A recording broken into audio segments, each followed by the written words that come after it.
Hi, magandang araw sa inyo mga kutsikoys at kutsikays kong nasa Libra signs, no?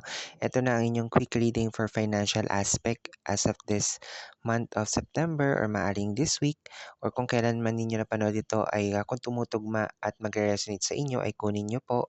Kung hindi naman po tumutugma or hindi nagre-resonate sa inyong reading mga Libra signs ay wag na lamang po ninyong kunin o i-take 'no, kung hindi nagre-resonate. So, para hindi lang kayo isip ng isip or overthink ng overthink, "Eh, ba't gano'n yung reading, hindi tumutugma sa akin?" So, maaaring iilan sa inyo or some of you would not resonate or will not resonate the reading 'no. Pero tingnan pa rin natin mga Libra signs kung ano nga ba ang nakalaan or kung anong meron sa inyong buhay financial. Mhm. Okay.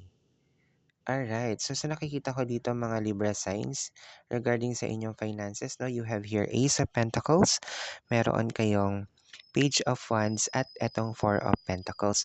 Fruitful this month of September ang nakikita ko para sa inyong mga Libra signs, no? Meron kasing Ace of Pentacles at Page of Wands at Four of Pentacles dito. So, sinabi kong fruitful, ibig sabihin marami magbubunga, no? Maaring kung ilan sa inyo ay nagbi-business, ay marunong humawak at mag-handle ng pera at napapalago ang business na ito, no? And all at the same time, marami sa inyo ang maaaring nakakatanggap din ng bonus or sabihin din natin ng malaking pera or income this month of September or this week maybe or this coming days, no? And then, since this is a timeless reading, nakikita ko rin ng ilan sa inyo ay maaaring may announce one of these days.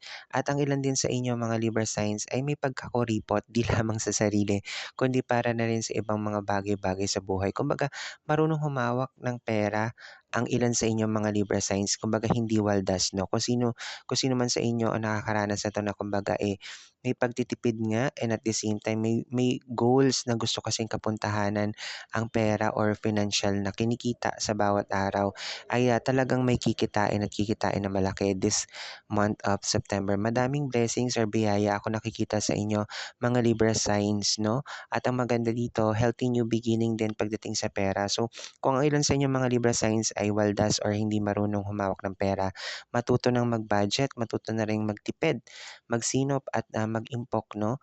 Para sa inyong mga Libra signs out there para makita rin ninyo na one of these days ay kayo sa sarili ninyo ay kikita ng sapat or maaring more than to what you will be earning. So far, ito yung mga nakikita ko sa inyong mga Libra signs this month of September for your financial aspects.